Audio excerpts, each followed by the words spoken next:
Hello friends, welcome to Akku kitchen. ഞാനിന്നിവിടെ ഉണ്ടാക്കാൻ പോകുന്ന ഉണക്കച്ചെമ്മീൻ കറിയാണ്. അതിലേക്ക് ആവശ്യമായി എടുത്തിരിക്കുന്ന ഉണക്കച്ചെമ്മീൻ, സവാള, തക്കാളി, പച്ചമുളക്, ഇഞ്ചി, വെളുത്തുള്ളി ഇത്രയുമാണ് എടുത്തിരിക്കുന്നത്. ഇനി നമുക്കൊരു പാൻ വെച്ച് കൊടുത്ത് എണ്ണ ചൂടാകുമ്പോൾ അതിലേക്ക് കടുക് ഇട്ട് കൊടുക്കാം. അതിനുശേഷം അരിഞ്ഞ് തയ്യാറാക്കി വെച്ചിരിക്കുന്ന സവാള ഇതിലേക്ക് ഇട്ട് കൊടുക്കാം. ഒരു സവാളയാണ് ഞാൻ എടുത്തിരിക്കുന്നത്. അത് ചെറുതായിട്ടാണ് അരിഞ്ഞിരിക്കുന്നത്. പെട്ടെന്ന് വഴന്ന് കിട്ടുന്നതിന് വേണ്ടിയിട്ടാണ് ഞാനിങ്ങനെ ചെറുതായിട്ട് അരിഞ്ഞിരിക്കുന്നത്. ഇനി പെട്ടെന്ന് വഴന്ന് കിട്ടാൻ ഇതിലേക്ക് നമുക്ക് ഇത്തിരി ഉപ്പ് കൂടി ചേർത്ത് കൊടുക്കുക. ഇപ്പോൾ ഒരുവിധം വഴന്നൊക്കെ വന്നിട്ടുണ്ട്. ഇതിലേക്ക് നമുക്ക് ഇഞ്ചി, വെളുത്തുള്ളി, പച്ചമുളക് എന്നിവ ചേർത്ത് ഒന്നുകൂടെ വഴറ്റിയെടുക്കാം. ഇപ്പം നന്നായിട്ട് വഴന്നൊക്കെ വന്നിട്ടുണ്ട്. ഇനി നമുക്ക് ഇതിലേക്ക് അരിഞ്ഞ് തയ്യാറാക്കി വെച്ചിരിക്കുന്ന തക്കാളി കൂടെ ഇതിലേക്ക് ചേർത്ത് കൊടുക്കാം.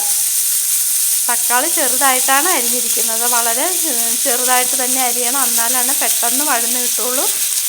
അപ്പം ഇങ്ങനെ അല്ലാതെ നമുക്ക് വെള്ളത്തിൽ വേണമെങ്കിൽ വേവിച്ചെടുക്കാം. പക്ഷേ വെള്ളത്തിൽ വേവിച്ചെടുക്കുമ്പോൾ അധികം ടേസ്റ്റൊന്നും ഉണ്ടാവില്ല. പക്ഷേ ഇങ്ങനെ എണ്ണയിൽ വഴറ്റിയെടുക്കുന്നത് തന്നെയാണ് നല്ലത്. ഇങ്ങനെ പെട്ടെന്ന് വഴന്ന് കിട്ടുന്നതിന് വേണ്ടി നമുക്കിതെല്ലാം കൂടെ ചേർത്ത് വെച്ചതിന് ശേഷം ഒന്ന് അടച്ചു കൊടുക്കാം. ഇപ്പോൾ ഇങ്ങനെ ഇരിക്കുമ്പോൾ പെട്ടെന്ന് വഴന്ന് കിട്ടും. ഇപ്പോൾ ഒരുവിധം വഴന്നൊക്കെ വന്നിട്ടുണ്ട്. ഇത് കണ്ടോ, നമ്മൾ നോക്കിക്കുക, എല്ലാം വെന്തുടഞ്ഞ് നല്ല പരുവത്തിലായിട്ടുണ്ട്. ഇനി നമുക്ക് ഇതിലേക്ക് ചേർക്കേണ്ടത് ഒരു മുറി തേങ്ങ അരച്ചതാണ്. അത് മിക്സിയിൽ നന്നായിട്ട് അരച്ചെടുക്കണം. മഞ്ഞൾപ്പൊടി ചേർത്ത് വേണം അരച്ചെടുക്കാനായിട്ട്. അത് അരച്ചതും കൂടെ നമുക്ക് ഇനി ഇതിലേക്ക് ചേർത്ത് ഒന്ന് നന്നായിട്ട് ഇതും വഴറ്റിയെടുക്കണം.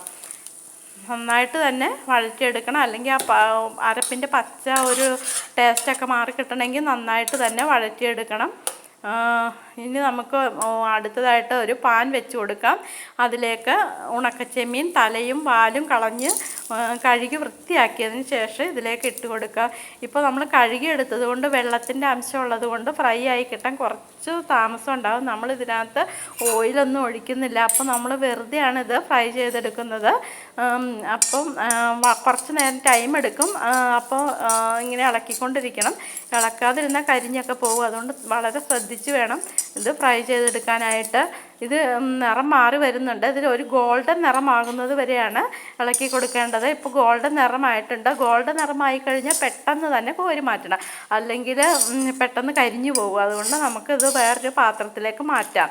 അതിനുശേഷം നമ്മളിത് ഇതേപടിയല്ല കറിയിലേക്ക് ഇട്ട് കൊടുക്കുന്നത്. ഇത് ഇങ്ങനെ തന്നെ വലുതായിട്ട് കിടന്ന കറി കിടക്കുന്നതൊന്നും നമുക്ക് അത്ര ഇഷ്ടമാവണമെന്നില്ല. അപ്പോൾ നമ്മൾ എന്ത് ചെയ്യണം, കൂടുതൽ ടേസ്റ്റ് ഉണ്ടാകുന്നതിനും വേണ്ടിയാണ് ഇത് ചെയ്യുന്നത്.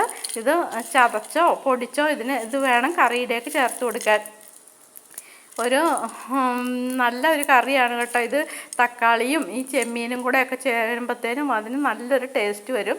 ഇപ്പം നമ്മൾ ആ അരപ്പ് മൂപ്പിച്ചുകൊണ്ടിരിക്കുന്ന അരപ്പിലേക്ക് ഇതും കൂടെ ഇട്ട് കൊടുക്കാം. നന്നായിട്ട് മൂത്തിട്ടൊക്കെ ഉണ്ട്. ഇപ്പം നല്ല സ്മെല്ലൊക്കെ വന്ന് തുടങ്ങി. ഇനി നമുക്കിതിലേക്ക് ആവശ്യമായ വെള്ളം ചേർത്ത് കൊടുക്കാം.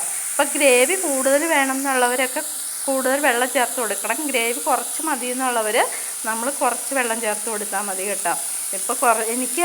ഞാനിപ്പോൾ കുറച്ച് വെള്ളം ചേർത്ത് കൊടുക്കുന്നുള്ളൂ. എനിക്ക് കുറച്ച് വെള്ളം ഉള്ളതാണ്, കുറച്ച് ഗ്രേവി ഉള്ളതാണ് ഇഷ്ടം. അതുകൊണ്ട് ഞാൻ കുറച്ച് വെള്ളം ചേർത്ത് കൊടുക്കുന്നുള്ളൂ. നിങ്ങൾ അവരവർക്ക് ഇഷ്ടത്തിനനുസരിച്ചുള്ള വെള്ളം ഇതിലേക്ക് ചേർത്ത് കൊടുക്കുക. എല്ലാ കുട്ടികൾക്കും വലിയവർക്കും എല്ലാവർക്കും ഒരുപോലെ ഇഷ്ടപ്പെടുന്ന ഒരു കറിയാണ്. നമുക്ക് ചോറ് കഴിക്കാൻ ഈ ഒരൊറ്റ കറി മതി. ഇനി നമുക്ക് ഒരു പാൻ വെച്ച് കൊടുത്തതിന് ശേഷം, നമ്മൾ കറിയിൽ അധികം എരിവൊന്നും ഇട്ടിട്ടില്ലല്ലോ, അപ്പോൾ നമുക്ക് ഒരു പാൻ വെച്ച് എണ്ണ ചൂടാകുമ്പോൾ അതിലേക്ക് കുറച്ച് കടുക് ഇട്ടതിന് ശേഷം കുറച്ച് മുളക് പൊടി കൂടെ താളിച്ച് ഇതിലേക്ക് ഒഴിച്ചു കൊടുക്കുക. അപ്പോഴാണ് ഇതിനൊരു നിറവും മണവും പിന്നെ എരിവ് വേണമല്ലോ. അപ്പോൾ അതെല്ലാം കിട്ടുന്നതിന് വേണ്ടിയിട്ട് ഇതും കൂടെ ചേർത്ത് കൊടുക്കുക. വളരെ ടേസ്റ്റി ആയിട്ടുള്ള കറിയാണ് ഇത്. ഒരു പ്രാവശ്യമെങ്കിലും നിങ്ങളൊന്ന് പരീക്ഷിച്ച് നോക്കണം. ഇഷ്ടമായാൽ ലൈക്ക് ചെയ്യാനും ഷെയർ ചെയ്യാനും സബ്സ്ക്രൈബ് ചെയ്യാനും പിന്നെ ഉണ്ടാക്കി നോക്കിയതിന് ശേഷം എനിക്ക് കമൻസ് അറിയിക്കാനും മറക്കരുത് കേട്ടോ. Okay, thank you.